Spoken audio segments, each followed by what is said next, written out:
Hola amigos. ¿Alguna vez te has preguntado cómo las enseñanzas de Jesús pueden transformar tu vida hoy en día? En este video, vamos a explorar 10 lecciones poderosas que siguen siendo igual de relevantes que hace 2000 años. Estas enseñanzas no son solo palabras antiguas en un libro, son principios vivos que pueden revolucionar tu manera de ver el mundo y relacionarte con los demás. Desde el amor incondicional hasta el perdón, desde la humildad hasta la compasión por el prójimo. Lo mejor es que estas enseñanzas son universales, sin importar tus creencias. Son principios que pueden ayudarte a vivir una vida más plena y significativa. ¿Estás listo para descubrir cómo estas antiguas palabras de sabiduría pueden impactar tu vida moderna? Acompáñame en este viaje de descubrimiento y transformación. Ok, amigos, comencemos con la primera enseñanza de Jesús, titulada Amar a Dios sobre todas las cosas. ¿Te has preguntado alguna vez qué significa realmente amar a Dios con todo tu corazón, alma y mente? En Mateo 22:37, Jesús nos da esta hermosa enseñanza que transforma vidas, pero vamos a descubrir juntos su verdadero significado. Imagina por un momento el amor más grande que hayas sentido. Puede ser por tu familia, por tus hijos, por tus padres. Ahora multiplica ese amor por infinito. Ese es el tipo de amor que Dios tiene por nosotros, y es el amor que nos invita a corresponder. Cuando hablamos de amar a Dios con todo tu corazón, nos referimos a ese amor que nace desde lo más profundo de nuestro ser. No es un amor de compromiso o por obligación. Es ese amor que nos hace sonreír al despertar, que nos da paz en medio de las tormentas, que nos impulsa a ser mejores personas cada día. Amar a Dios con toda tu alma va más allá de las emociones. Es entregar nuestra esencia, nuestra vida entera a su propósito. Es reconocer que cada respiro, cada momento, es un regalo suyo y vivir en constante gratitud. Y cuando menciona con toda tu mente, nos invita a usar nuestra inteligencia, nuestra razón, para conocerlo más. No es una fe ciega, sino una fe que busca entender, que estudia su palabra, que reflexiona sobre sus enseñanzas. Pero, ¿cómo podemos poner esto en práctica en nuestra vida diaria? Primero, dedicando tiempo de calidad a nuestra relación con Él. Así como cultivamos nuestras amistades y relaciones importantes, nuestra relación con Dios necesita tiempo, dedicación y sinceridad. Segundo, manifestando ese amor en nuestras acciones. Cuando amamos a Dios sobre todas las cosas, ese amor se refleja en cómo tratamos a los demás, en nuestras decisiones diarias, en nuestra forma de enfrentar los desafíos. Tercero, confiando en sus promesas. El amor verdadero implica confianza. Cuando amamos a Dios sobre todas las cosas, aprendemos a confiar en su tiempo, en sus planes, incluso cuando no entendemos el camino. Es importante entender que este mandamiento no es una carga pesada. Al contrario, es una invitación a experimentar el amor más puro y transformador que existe. Cuando ponemos a Dios en primer lugar, todo lo demás encuentra su lugar correcto. ¿Sabías que cuando amamos a Dios sobre todas las cosas, nuestra perspectiva de la vida cambia? Los problemas no desaparecen, pero encontramos una fortaleza interior que nos ayuda a enfrentarlos. Las preocupaciones no se esfuman, pero tenemos paz en medio de ellas. Este amor por Dios también nos ayuda a amarnos correctamente a nosotros mismos y a los demás. Porque cuando entendemos cuánto nos ama Dios, aprendemos a vernos como Él nos ve, como sus hijos amados, valiosos, con un propósito único. Recordemos que este mandamiento no es una simple sugerencia. Jesús lo señaló como el primero y más grande mandamiento. ¿Por qué? Porque cuando lo cumplimos, todo lo demás fluye naturalmente. Amar a Dios sobre todas las cosas no significa ignorar nuestras responsabilidades o relaciones. Al contrario, significa darles su justo valor desde la perspectiva correcta. Es como una brújula que nos ayuda a mantener el rumbo en la vida. ¿Y qué pasa cuando fallamos? Porque sí, todos fallamos en algún momento. Lo maravilloso es que el amor de Dios es paciente y misericordioso. Cada día es una nueva oportunidad para crecer en este amor, para acercarnos más a Él. Te invito a que hoy hagas una pausa y reflexiones. ¿Está Dios verdaderamente en primer lugar en tu vida? ¿Cómo puedes demostrar mejor tu amor por Él? Recuerda, amar a Dios sobre todas las cosas no es una limitación, es la llave para una vida plena y significativa. Segundo mandamiento. En Mateo 22:39, Jesús nos dice, y el segundo es semejante: amarás a tu prójimo como a ti mismo. Esta enseñanza es tan profunda que la colocó como el segundo mandamiento más importante, justo después de amar a Dios con todo nuestro corazón. Pero, ¿qué significa realmente amar al prójimo como a uno mismo? Permítanme explicárselos de una manera práctica y cercana. Imaginen por un momento cómo nos tratamos a nosotros mismos. Cuando tenemos hambre, comemos. Cuando estamos cansados, descansamos. Cuando nos lastimamos, buscamos sanación. Este cuidado natural que tenemos hacia nosotros mismos es el modelo que Jesús nos propone para tratar a los demás. Este mandamiento revoluciona completamente nuestra forma de relacionarnos con los demás. No se trata simplemente de ser amables o corteses, va mucho más allá. Significa ver a cada persona con los ojos del amor, reconociendo en ella la misma dignidad y valor que reconocemos en nosotros mismos. Pensemos en situaciones cotidianas. Cuando vemos a alguien necesitado, ¿cómo reaccionaríamos si fuéramos nosotros los que estuviéramos en esa situación? Cuando alguien comete un error, ¿no esperaríamos comprensión y perdón si fuéramos nosotros? Este es el tipo de reflexión que nos ayuda a entender la profundidad de este mandamiento. El amor al prójimo se manifiesta en acciones concretas. No es un sentimiento abstracto, sino una decisión consciente de hacer el bien. Puede ser tan simple como escuchar a alguien que necesita desahogarse, ayudar a un vecino con sus compras o defender a alguien que está siendo tratado injustamente. Jesús nos enseña que nuestro prójimo no es solo quien nos cae bien o piensa como nosotros. El prójimo es toda persona que se cruza en nuestro camino, incluso aquellos que consideramos diferentes o con quienes tenemos diferencias. La parábola del buen samaritano es un ejemplo perfecto de esto. Este mandamiento también nos invita a la autorreflexión. ¿Cómo nos tratamos a nosotros mismos? Si somos demasiado duros o críticos con nosotros mismos, probablemente también lo seremos con los demás. El amor saludable hacia uno mismo es la base para poder amar sanamente a los demás. En nuestra sociedad actual, donde el individualismo y la indiferencia parecen ganar terreno, este mandamiento es más relevante que nunca. Nos recuerda que estamos llamados a ser constructores de puentes, no de muros, a ser agentes de reconciliación y no de división. Practicar este mandamiento transforma no solo nuestras relaciones personales, sino también nuestras comunidades. Imaginen cómo sería nuestra sociedad si todos nos tratáramos con el mismo cuidado y consideración que nos tenemos a nosotros mismos. Los conflictos disminuirían, la solidaridad aumentaría y el respeto mutuo sería la norma. Este amor al prójimo también tiene un efecto multiplicador. Cuando tratamos a otros con amor genuino, inspiramos a quienes nos rodean a hacer lo mismo. Es como una onda que se expande en el agua, tocando cada vez más vidas. Algunos consejos prácticos para vivir este mandamiento. Cultivar la empatía intentando ponernos en el lugar del otro. Practicar la escucha activa sin juzgar. Realizar actos de bondad por pequeños que parezcan. Perdonar como querríamos ser perdonados. Ser pacientes con los errores ajenos como lo somos con los propios. Es importante recordar que este mandamiento no nos pide que nos anulemos a nosotros mismos o que permitamos abusos. El amor verdadero incluye límites saludables y respeto mutuo. Jesús nos invita a un equilibrio entre el amor propio y el amor al prójimo. También debemos tener presente que este mandamiento es un proceso de aprendizaje continuo. No siempre será fácil, y habrá días en que nos resultará especialmente desafiante.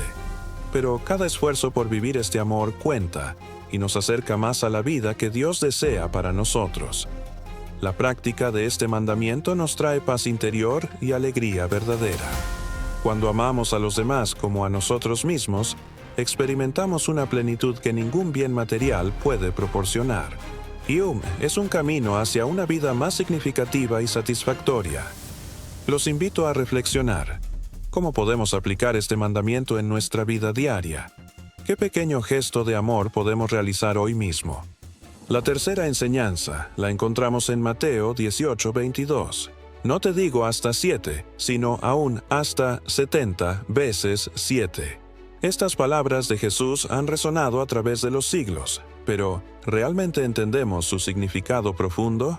Todo comenzó cuando Pedro se acercó a Jesús con una pregunta que muchos de nosotros nos hemos hecho. Señor, ¿cuántas veces debo perdonar a mi hermano cuando peque contra mí? ¿Hasta 7 veces?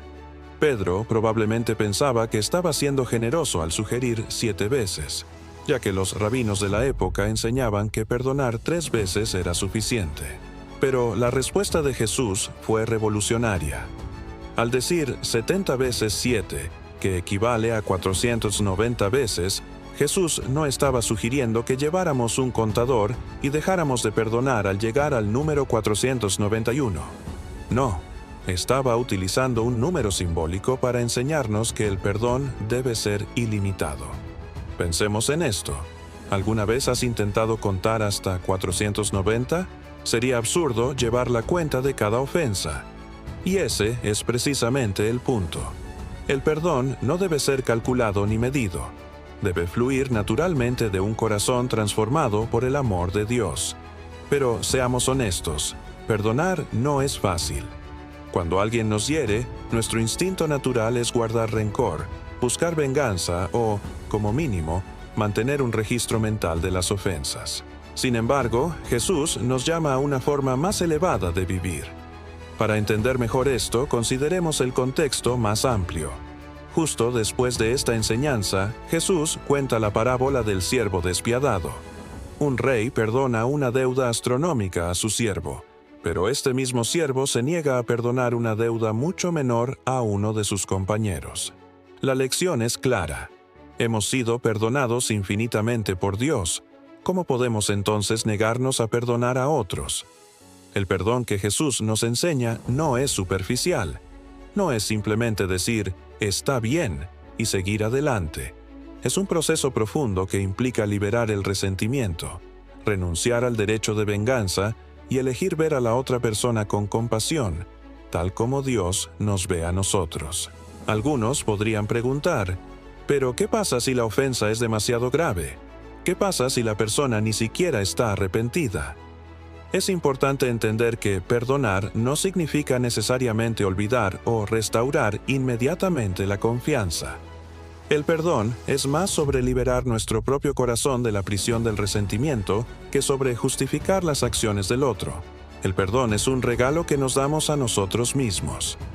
Cuando perdonamos, nos liberamos del peso del rencor y la amargura. Es como abrir las ventanas de una habitación oscura y dejar que entre la luz del sol.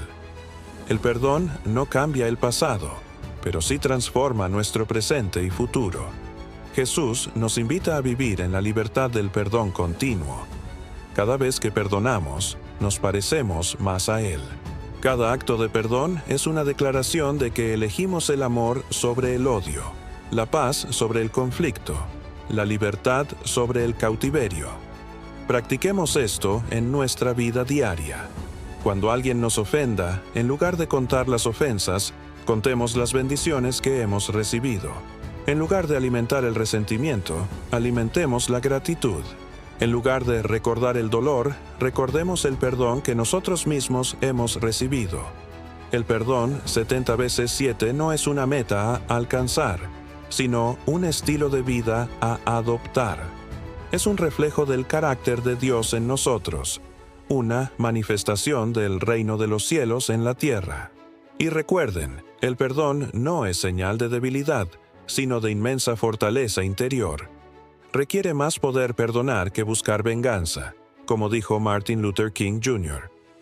El perdón no es un acto ocasional, es una actitud permanente. Los invito a reflexionar. ¿Hay alguien en su vida a quien necesiten perdonar? ¿Están llevando el peso del resentimiento? Hoy es un buen día para comenzar el proceso de perdón, para dar ese paso hacia la libertad que Jesús nos ofrece. El perdón no tiene límites, porque el amor de Dios tampoco los tiene. En Marcos 10:45 encontramos la enseñanza número 4. El Hijo del Hombre no vino para ser servido, sino para servir, y para dar su vida en rescate por muchos. Estas palabras resuenan con una verdad extraordinaria que transformó el mundo hace 2000 años y sigue transformando vidas hoy. ¿Te has preguntado alguna vez por qué Jesús, siendo el Rey de Reyes, eligió el camino de la humildad? Es fascinante ver cómo el más grande de todos decidió convertirse en servidor de todos. No es lo que el mundo esperaba, ¿verdad? Analicemos esta escritura paso a paso.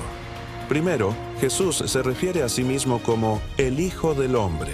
Este título no solo habla de su humanidad, sino que también nos recuerda su identificación con nosotros.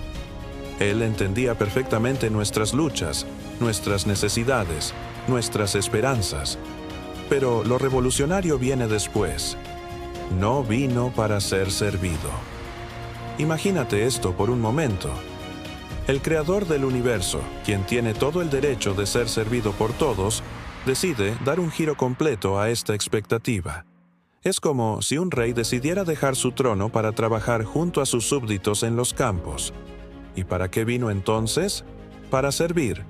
Esta es la parte que desafía nuestra naturaleza humana. En un mundo donde todos buscan ser servidos, destacar, ser importantes, Jesús nos muestra un camino diferente. El verdadero liderazgo, nos enseña, se encuentra en el servicio a los demás. Pero hay más. La frase culmina con «y para dar su vida en rescate por muchos». Este es el máximo acto de servicio. No solo hablamos de ayudar ocasionalmente o hacer buenas obras. Jesús llevó el servicio hasta sus últimas consecuencias, entregando su propia vida por nosotros. ¿Qué significa esto para nosotros hoy? En primer lugar, nos invita a repensar nuestro concepto de grandeza. La verdadera grandeza no está en cuántas personas nos sirven, sino en cuántas personas podemos servir. No está en cuánto recibimos, sino en cuánto damos. Pensemos en ejemplos prácticos. Cuando escuchamos a alguien que está pasando por un momento difícil, cuando dedicamos tiempo a enseñar a otros, cuando perdonamos a quienes nos han ofendido, en cada uno de estos momentos estamos siguiendo el ejemplo de Jesús. La humildad no es pensar menos de uno mismo, es pensar menos en uno mismo. Es poner las necesidades de otros por delante de las nuestras. Es ver cada oportunidad de servir como un privilegio, no como una carga. Y aquí viene una revelación importante. Cuando servimos a otros con humildad, paradójicamente, encontramos nuestra verdadera grandeza. Es en el servicio donde descubrimos nuestro propósito más profundo, donde experimentamos la verdadera alegría. Jesús no solo nos dio un mandamiento, nos dio un ejemplo vivo. Tae-Sik-Ryu lavó los pies de sus discípulos, sanó a los enfermos, alimentó a los hambrientos, consoló a los afligidos. Cada acto de su vida fue una demostración de servicio desinteresado. ¿Y qué hay del rescate por muchos? Esta parte del versículo nos recuerda el costo del verdadero servicio. A veces, servir implica sacrificio. Puede significar dar nuestro tiempo cuando estamos ocupados, nuestros recursos cuando son limitados, nuestra comodidad cuando preferimos descansar. Pero aquí está la belleza del asunto. Cuando servimos como Jesús sirvió, nos convertimos en canales de su amor. Nuestras acciones de servicio pueden ser el medio por el cual otros experimenten el amor de Dios. La humildad y el servicio van de la mano. No puedes tener uno sin el otro. La humildad nos permite ver las necesidades de los demás, y el servicio es la respuesta práctica a esas necesidades. ¿Cómo podemos aplicar esto en nuestra vida diaria? Comienza por las pequeñas cosas. Sé el primero en ofrecer ayuda. Escucha sin interrumpir. Sirve sin esperar reconocimiento. Perdona sin condiciones. Iker ama sin límites. Recuerda que el servicio no se trata de qué tan grandes son nuestras acciones, sino de qué tan grande es nuestro amor al realizarlas. Un simple vaso de agua dado con amor puede tener un impacto eterno. Los invito a reflexionar. ¿Cómo podemos servir mejor a los que nos rodean? ¿Qué áreas de nuestra vida necesitan más humildad? ¿Estamos siguiendo verdaderamente el ejemplo de Jesús? Y recuerda, cuando servimos a otros, estamos sirviendo a Cristo mismo. Mateo 6:33. Mas buscad primeramente el reino de Dios y su justicia, y todas estas cosas os serán añadidas. Enseñanza número 5. ¿Te has preguntado alguna vez qué significa realmente buscar el reino de Dios? Muchos pensamos que se trata simplemente de ir a la iglesia los domingos o hacer algunas oraciones ocasionales, pero es mucho más que eso. Es un llamado a una transformación completa de nuestra vida. Imagina por un momento que tienes un mapa del tesoro más valioso del mundo. ¿Qué harías? Probablemente dejarías todo lo que estás haciendo para ir a buscarlo, ¿verdad? Bueno, eso es exactamente lo que Jesús nos está diciendo en este versículo. Cuando Jesús habla del reino de Dios, no se refiere a un lugar físico con un castillo y un trono. El reino de Dios es su gobierno, su presencia y su voluntad en nuestra vida. Es permitir que Él sea quien dirija nuestros pasos, nuestras decisiones y nuestros anhelos. Pero, ¿qué significa buscar primeramente? La palabra original en griego sugiere una prioridad absoluta. Es como cuando te levantas por la mañana. Lo primero que haces es lo que consideras más importante. Jesús nos está diciendo que buscar su reino debe ser nuestra prioridad número 1. Y aquí viene algo fascinante. Y su justicia. No solo debemos buscar el reino, sino también su justicia. La justicia de Dios no es como la justicia humana. No se trata solo de seguir reglas, sino de desarrollar un carácter que refleje el corazón de Dios. Es ser íntegros, misericordiosos, compasivos y fieles. Ahora bien, la promesa que acompaña a este mandamiento es extraordinaria. Y todas estas cosas os serán añadidas. ¿Cuáles son estas cosas? Si leemos el contexto anterior del capítulo, Jesús estaba hablando sobre las preocupaciones básicas de la vida: comida, bebida, ropa, es decir, nuestras necesidades fundamentales. ¿Significa esto que si buscamos el reino de Dios nos volveremos millonarios? No necesariamente. Lo que significa es que Dios se compromete a proveer todo lo que necesitamos para vivir y cumplir su propósito en nuestra vida. Es como cuando un padre cuida de sus hijos. ¿Qué padre no se aseguraría de que sus hijos tengan lo necesario para vivir? Nuestro Padre Celestial es infinitamente mejor que cualquier padre terrenal. Pero hay algo importante que debemos entender. Buscar el reino de Dios no es una fórmula mágica para obtener beneficios materiales. Es una invitación a una relación profunda con Dios, donde nuestras prioridades se alinean con las suyas. ¿Cómo podemos aplicar esto en nuestra vida diaria? Aquí hay algunas sugerencias prácticas. Comienza cada día dedicando tiempo a Dios en oración y lectura de su palabra. Antes de revisar tu teléfono o las redes sociales, busca primero su presencia. Evalúa tus decisiones a la luz de los valores del reino. Pregúntate, ¿esta decisión refleja las prioridades de Dios? Sirve a otros con amor y compasión. El reino de Dios se manifiesta cuando actuamos como Jesús lo haría. Confía en las promesas de Dios. Cuando las preocupaciones te asalten, recuerda que tu Padre Celestial conoce tus necesidades. Busca la comunión con otros creyentes. El reino de Dios también se experimenta en comunidad. Recuerda que buscar el reino de Dios es un viaje, no un destino. Habrá días mejores que otros, pero lo importante es mantener nuestra mirada fija en Él. La belleza de este versículo es que nos libera de la ansiedad por las cosas materiales. Cuando ponemos a Dios primero, Él se encarga de todo lo demás.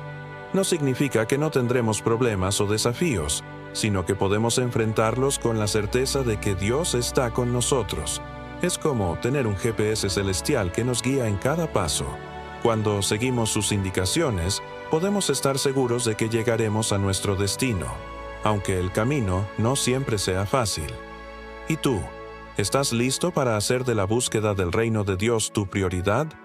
¿Estás dispuesto a confiar en sus promesas? Mateo 17, 20. Enseñanza.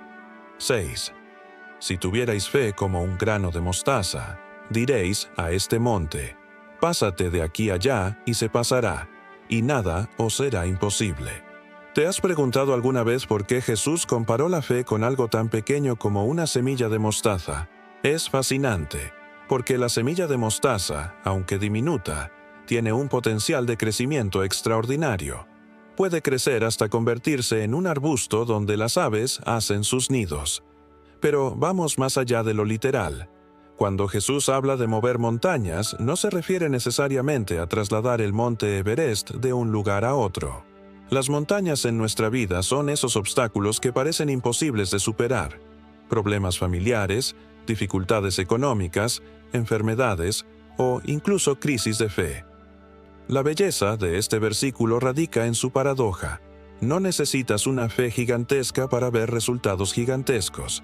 La calidad de tu fe es más importante que su cantidad. Es como un interruptor de luz.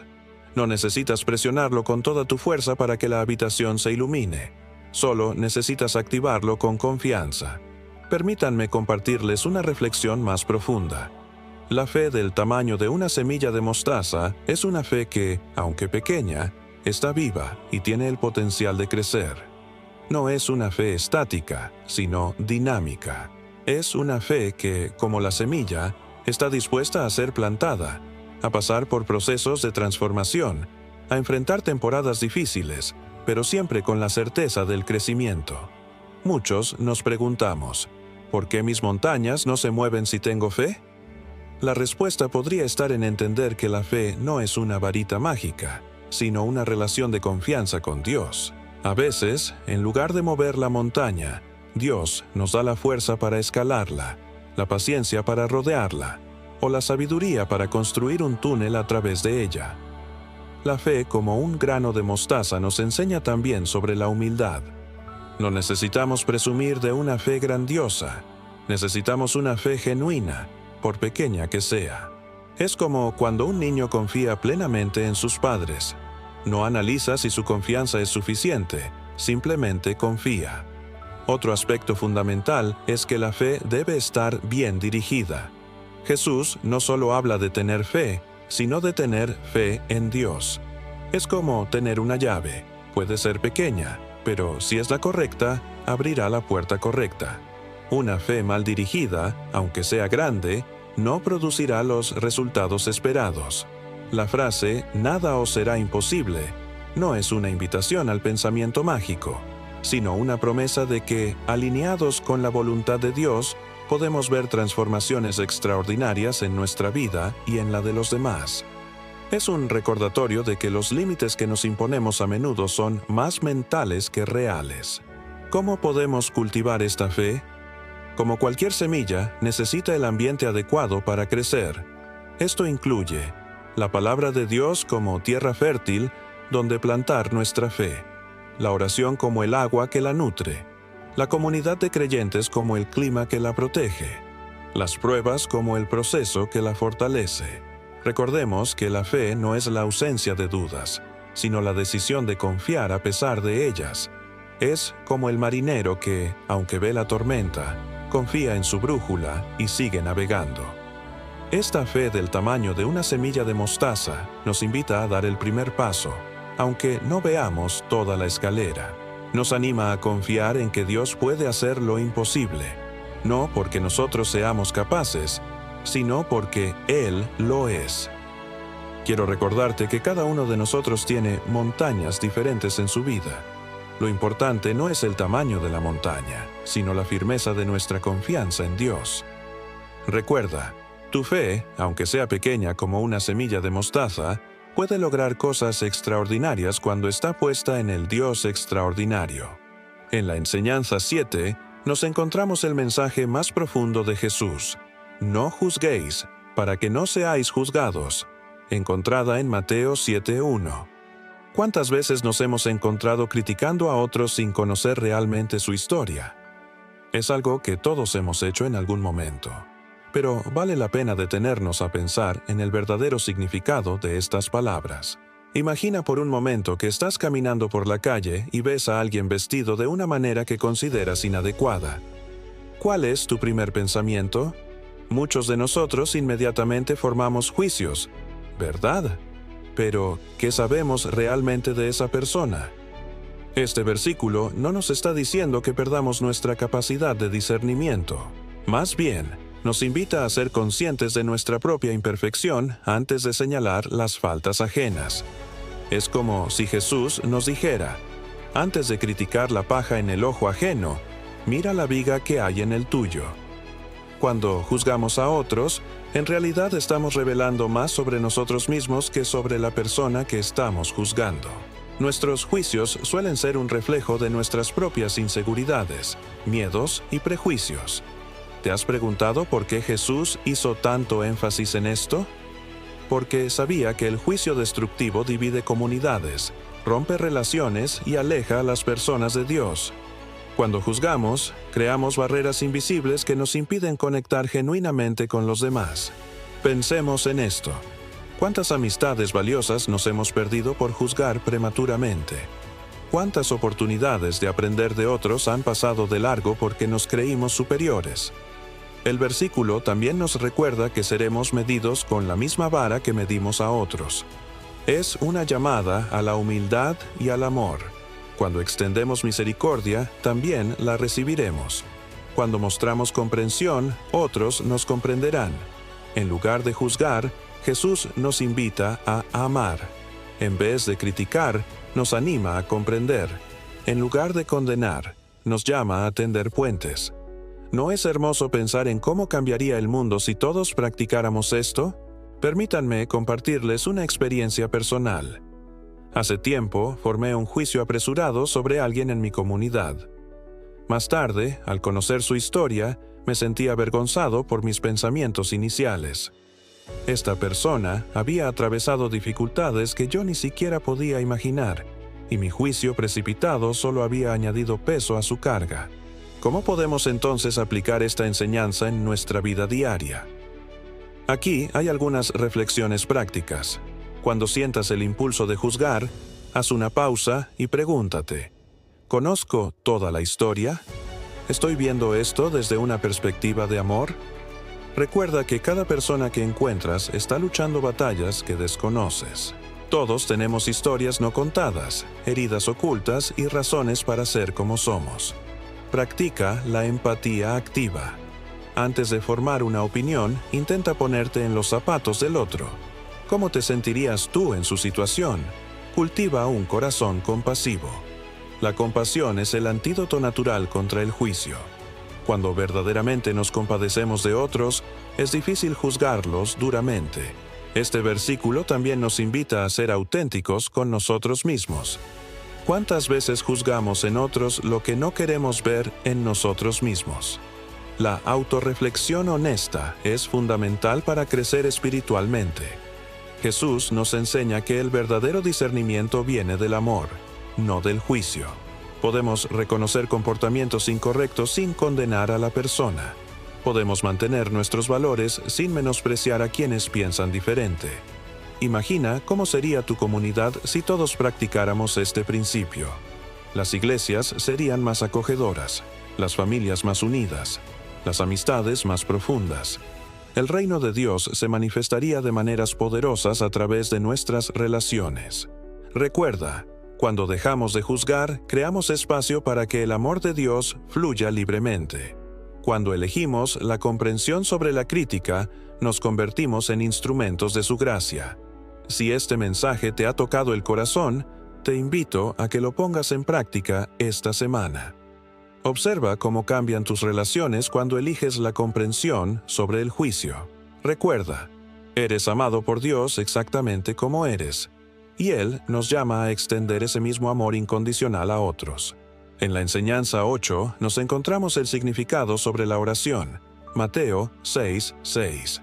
Mas tú, cuando ores, entra en tu aposento y cerrada la puerta, ora a tu Padre que está en secreto, y tu Padre que ve en lo secreto te recompensará en público. ¿Te has preguntado alguna vez por qué Jesús nos dio esta instrucción tan específica? La respuesta es más profunda de lo que podríamos imaginar. En los tiempos de Jesús, era común ver a los fariseos orando en las esquinas de las calles y en las sinagogas, haciendo un espectáculo de su supuesta espiritualidad. Pero Jesús nos enseña algo revolucionario. La verdadera oración no es un show. Analicemos cada parte de este versículo. Cuando dice, entra en tu aposento, no se refiere solamente a un espacio físico. Claro, es importante buscar un lugar tranquilo, pero el aposento también representa ese espacio íntimo en nuestro corazón donde nos encontramos a solas con Dios. Cerrada la puerta, simboliza alejarnos de las distracciones del mundo. En nuestra era digital, esto es más relevante que nunca. Cerrar la puerta significa apagar el celular, desconectarnos de las redes sociales y crear un momento exclusivo para estar con nuestro Padre Celestial. La frase, ora a tu Padre que está en secreto, nos revela algo precioso sobre la naturaleza de Dios. Él no es un Dios distante que solo se encuentra en templos o lugares específicos. Es un Padre amoroso que anhela tener momentos íntimos con sus hijos. Cuando oramos en secreto, desarrollamos una relación personal y auténtica con Él. ¿Y qué hay de la recompensa? Tu Padre que ve en lo secreto te recompensará en público. Esto no significa que Dios nos dará fama o reconocimiento. La verdadera recompensa se manifiesta en la transformación de nuestro carácter, en la paz que experimentamos, en la sabiduría que recibimos y en cómo nuestra vida impacta positivamente a otros. La oración sincera no busca la aprobación humana. No necesitamos usar palabras rebuscadas ni oraciones memorizadas. Dios anhela escuchar nuestro corazón genuino, nuestras preocupaciones reales, nuestros sueños y temores. Él valora la autenticidad por encima de la elocuencia. Pensemos en grandes personajes bíblicos que oraron en secreto. Daniel oraba 3 veces al día en su habitación. Ana derramó su corazón en silencio en el templo. Jesús mismo se apartaba constantemente a lugares solitarios para orar. Todos ellos entendieron el poder de la intimidad con Dios. La oración en secreto también nos protege del orgullo espiritual. Cuando oramos para ser vistos, corremos el riesgo de convertir nuestra vida espiritual en una actuación. La oración privada nos mantiene humildes y sinceros ante Dios. ¿Cómo podemos aplicar este versículo en nuestra vida diaria? Primero, estableciendo un tiempo y lugar específico para estar a solas con Dios. Puede ser temprano en la mañana, durante un descanso del trabajo o antes de dormir. Lo importante es la consistencia y la sinceridad. Segundo, siendo honestos en nuestras oraciones. Dios ya conoce nuestros pensamientos, así que podemos hablarle con total transparencia. No necesitamos pretender ser perfectos o usar un lenguaje especial. Tercero, practicando la escucha activa. La oración no es un monólogo, es un diálogo con Dios. A veces necesitamos hacer pausas y permitir que su espíritu hable a nuestro corazón. Recuerda que la oración secreta no significa que nunca debamos orar en público. Hay momentos apropiados para la oración corporativa. Sin embargo, el fundamento de nuestra vida de oración debe ser esa conexión íntima y personal con Dios. La promesa es clara.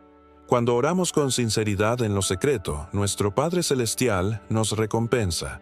Esta recompensa se manifiesta en una relación más profunda con Él, en respuestas a nuestras oraciones y en un testimonio de vida que glorifica su nombre. Queridos amigos, los animo a redescubrir el poder de la oración sincera y privada. Dediquen tiempo a estar a solas con Dios. Compartan con Él sus alegrías y tristezas. Permitan que su presencia transforme sus vidas desde adentro hacia afuera. Enseñanza 9. La regla de oro que encontramos en Mateo 7:12. Así que, todas las cosas que queráis que los hombres hagan con vosotros, así también haced vosotros con ellos. Estas palabras de Jesús son tan simples y a la vez tan profundas que han influido en culturas y sociedades durante más de 2000 años. Pero, ¿qué significa realmente este versículo? Imagina por un momento que estás en una fila del supermercado. Tienes prisa y alguien con solo 2 productos te pide pasar. ¿Qué harías tú si estuvieras en su situación? Esta es exactamente la esencia de la regla de oro: ponernos en los zapatos del otro. Este principio va mucho más allá de la simple cortesía. Es una invitación a transformar completamente nuestra manera de relacionarnos con los demás. No se trata solo de hacer el bien, sino de hacerlo de la manera en que nos gustaría recibirlo. Jesús nos está enseñando algo revolucionario. No esperes a que otros te traten bien para tratarlos bien. Toma la iniciativa. Si deseas respeto, muestra respeto primero. Si anhelas comprensión, sé comprensivo. Si buscas perdón, perdona tú primero. Pensemos en nuestro día a día. ¿Cómo cambiaría tu lugar de trabajo si todos aplicáramos este principio? ¿Cómo serían diferentes nuestras familias, nuestros vecindarios, nuestras redes sociales? La belleza de esta enseñanza es que no requiere condiciones especiales. No importa si eres rico o pobre, joven o mayor, si tienes estudios o no. Cualquiera puede aplicarla en cualquier momento y en cualquier lugar. Pero seamos honestos, no siempre es fácil. Cuando alguien nos ha lastimado, nuestra primera reacción no suele ser pensar en cómo nos gustaría ser tratados. Sin embargo, ahí está el desafío y la oportunidad de crecimiento.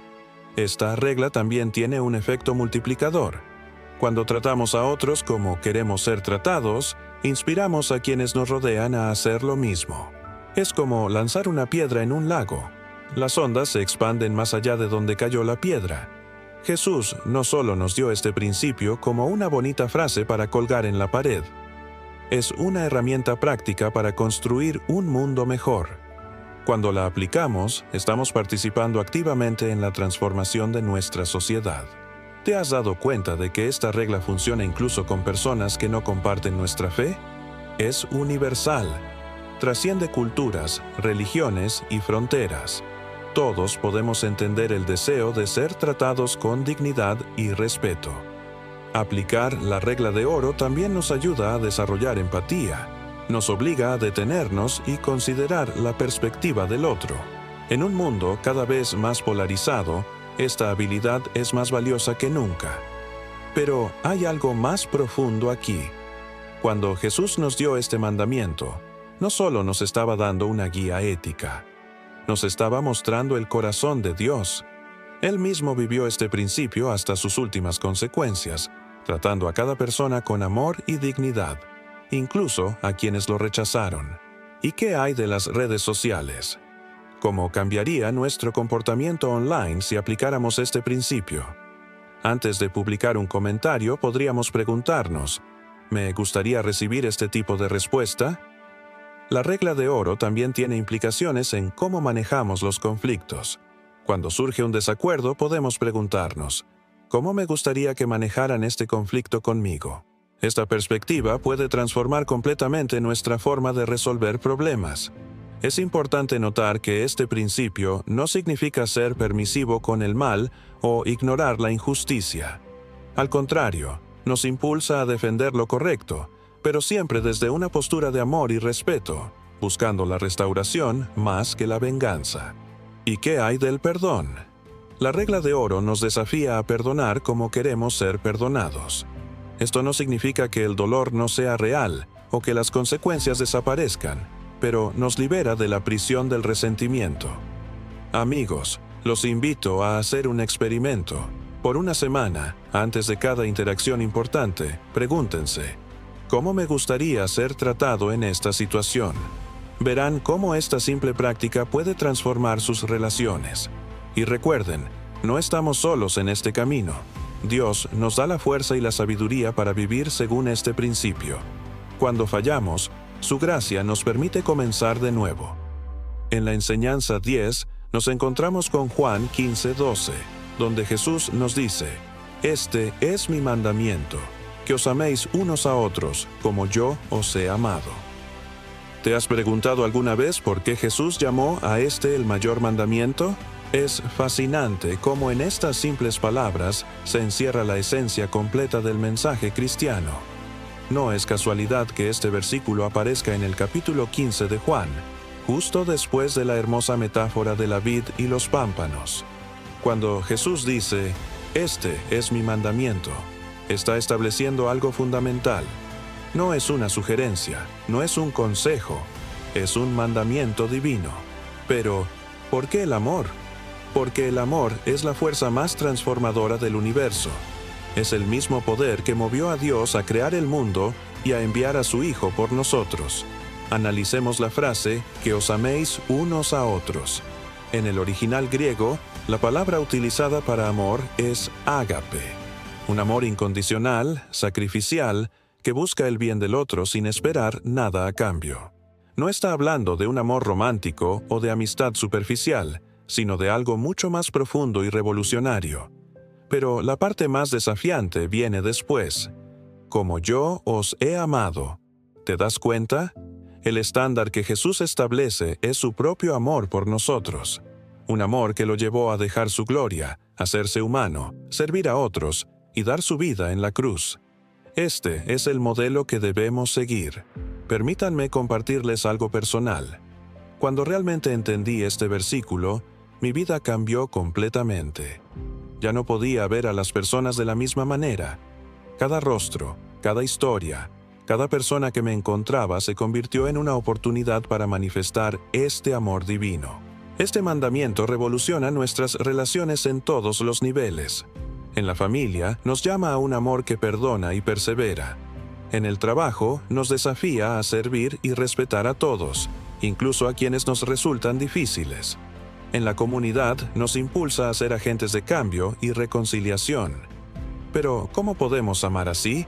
La clave está en permanecer conectados a la fuente del amor. Como Jesús explicó en la metáfora de la vid, sin Él no podemos hacer nada. Necesitamos estar arraigados en su amor para poder compartirlo con otros. Este mandamiento también tiene una dimensión práctica fundamental. No se trata solo de sentimientos bonitos, sino de acciones concretas. Cuando amamos como Jesús, nos preocupamos por las necesidades de los demás, perdonamos las ofensas, servimos con humildad y estamos dispuestos a sacrificarnos por el bien de otros. Imagina por un momento cómo sería nuestro mundo si todos viviéramos este mandamiento. No habría guerras, no habría odio, no habría discriminación. Las familias serían más fuertes, las comunidades más unidas y la sociedad más justa. El desafío que nos presenta este versículo es enorme, pero también lo es la promesa que contiene. Cuando amamos como Jesús, experimentamos la verdadera plenitud de la vida cristiana. Nos convertimos en canales de su gracia y testimonio vivo de su poder transformador. Recuerda, este amor no es algo que podamos generar por nosotros mismos. Es un fruto del Espíritu Santo trabajando en nuestras vidas. Necesitamos pedirle cada día que nos llene de su amor y nos dé la fuerza para amar como Él. ¿Y tú? ¿Cómo estás viviendo este mandamiento en tu vida diaria? ¿Qué cambiaría en tu entorno si comenzaras a amar verdaderamente como Jesús amó? Te invito a reflexionar sobre una persona en tu vida que necesite experimentar este tipo de amor. Quizás alguien que te ha herido, o alguien que está pasando por un momento difícil. ¿Qué acto concreto de amor podrías realizar hoy por esa persona? Juntos podemos hacer una diferencia en este mundo a través del amor de Cristo. Amigos, hemos llegado al final de estas 10 poderosas enseñanzas que Jesús nos dejó. Espero que cada una de ellas haya tocado tu corazón y te inspire a vivir una vida más plena y significativa. Recuerda que el amor, el perdón y la compasión son las llaves maestras para transformar no solo tu vida, sino también la de quienes te rodean. Si estas enseñanzas han resonado en ti, te invito a ponerlas en práctica día a día. No necesitas grandes gestos. Los pequeños actos de bondad pueden generar cambios extraordinarios. Comparte este mensaje de esperanza con tus seres queridos, porque juntos podemos crear un mundo mejor. Antes de despedirnos, no olvides activar la campanita y suscribirte al canal para más contenido inspirador. Nos vemos en el próximo video. Que la paz y el amor de Dios estén siempre contigo. Hasta pronto.